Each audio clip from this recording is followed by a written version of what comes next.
All right, Jeep and family. So I didn't do work on the Jeep again this weekend.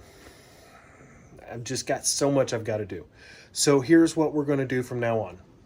Up until now, I have videos on Saturday and Sunday, and then I put it out on Sunday. Unfortunately, I've just got so much stuff to do around the house, and I've got to have it during the day to do that type of stuff. So Saturdays and Sundays are becoming quite busy, and then I'm also on call for work and everything else. So now what we're going to do is video on weeknights. After I get home from work, get the kiddos to bed, I'll come out, we'll do some work, video content, put things out there still on Sundays for you. So today, what I'm going to show you is what I did over the weekend.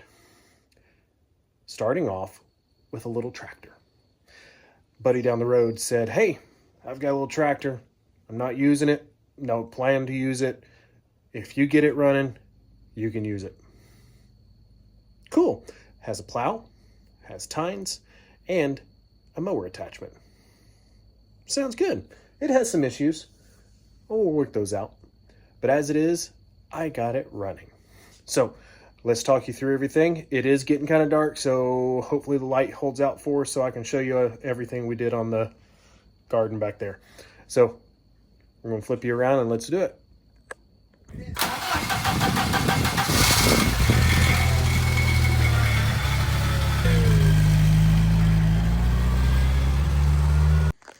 All right, so this is a SpeedX model 1632.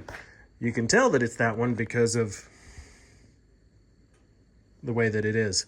It's got a 16 horse single cylinder Briggs & Stratton, so it's got lots of low end torque.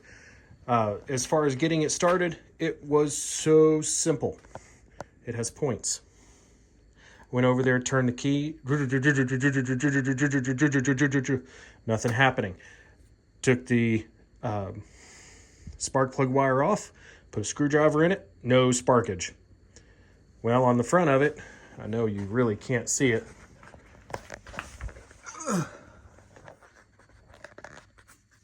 You see that? Right there? Those are points. It's up a little bit higher. Up there. Those are points. So I took some sandpaper to them. Flip it around. Started right up. First turn of the key. Just a... Okay. And it has worked great ever since. Like I said, it comes with a plow attachment. It does have hydraulic 3-point hitch. And it has absolutely done great.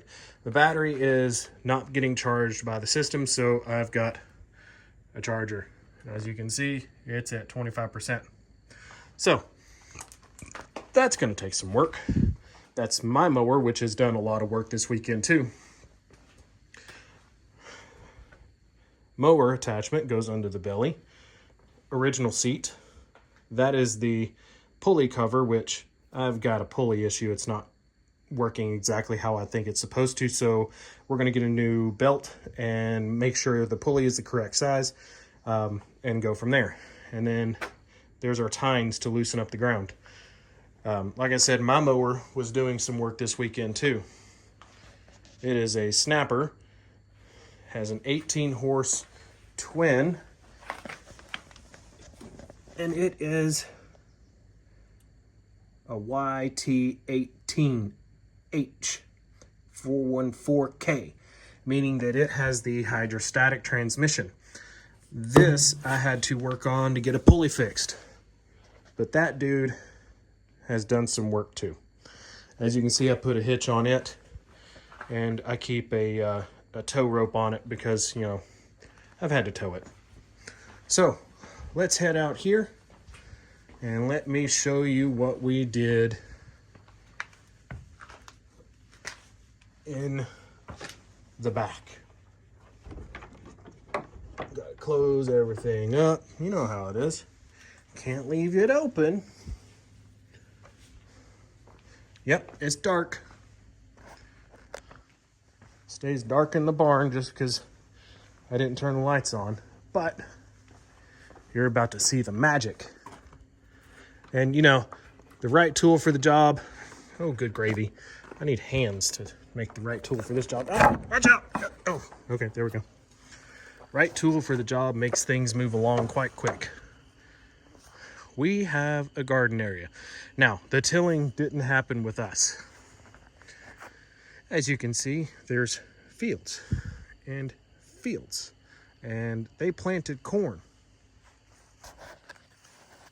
So what happened was that the guy that came out here to do that apparently was kin to the original owner of the house, and we were talking to him. He took my son for a ride, took my wife out there for a ride in the tractor because my son didn't want to go by himself. But they went out in the tractor and they were talking and saying, you know, we wanted to make this area a garden. Got a tiller, and the tiller got about one row, and it just wore out my neighbor David. And he's a pretty stout dude, so it had to have been quite bad. I know that when I was doing this today, the plowing, there's a lot of rocks that were coming up. I have a lot of carpenter bees. If you can't see them, they're there. They were right behind my head just a second ago. But we have a lot of rocks in that whole area, so we still got some work and cleaning up to do. But this little tractor made things so much easier, especially since the guy, I didn't finish that story, I got sidetracked, but the guy came out and tilled up the area and rototilled it. So all of this ground was broken up for us. He had a massive tractor. It took him all of 10 minutes. So day and a half at best, full day, probably more than that, of tilling just a little bit of an area. 10 minutes for him. Right tool for the right job, right? So today, got the mower running, fixed the alignment of the plow. It was way off, bolts were loose, things like that. And I came out here and plowed 1, 2, 3, 4, 5, 6, 7, 8, 9, 10, 11, 12, 13, 14, 15 rows in about 45 minutes. Can't complain one bit for a little tractor that I didn't pay for that needs a little bit of work on the belt to keep it moving. But hey, one thing at a time, right? So from here, we are going to work on doing our garden, and that's going to be our Saturdays and Sundays. So I will be working at night after work to give you guys content on the Jeep. And don't worry, I will be back on the Jeep. I also have a plan for the Cherokee.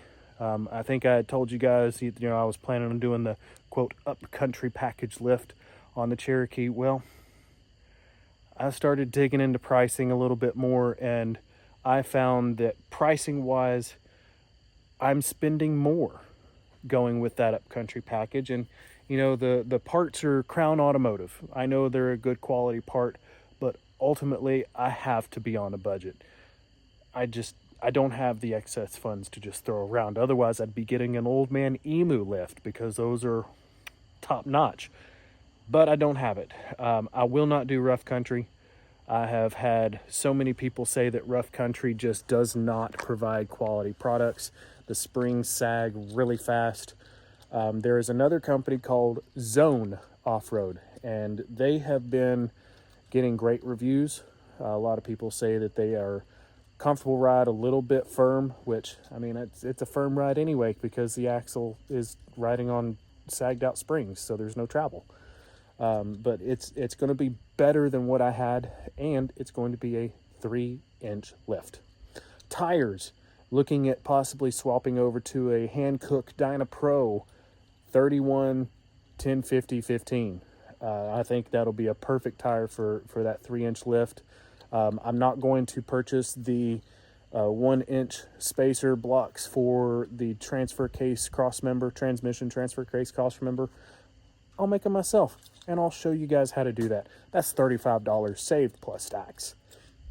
So, you know, I still got to do things on a budget. That's just what I do. But this whole system was actually going to cost less shipped and taxes than the upcountry package, which is just 1 inch of lift over stock. The tires, going to the larger tire, I'm actually saving $1 per tire. Yes, I will have to buy a 4th or a 5th tire for the inside of the Jeep and figure out how to get that to fit in there, which I know it can. I've seen people do a 33 in there before. It's not ideal, but Bleepin' Jeep did something like that and it worked well. But I'll figure that part out and we'll figure it out together. So from here, I'm going to sign off, spend the rest of the evening with the family. You all have a wonderful Easter. Hug, kiss your family, and rejoice. And you all take care. Later, taters. Make sure to like and subscribe.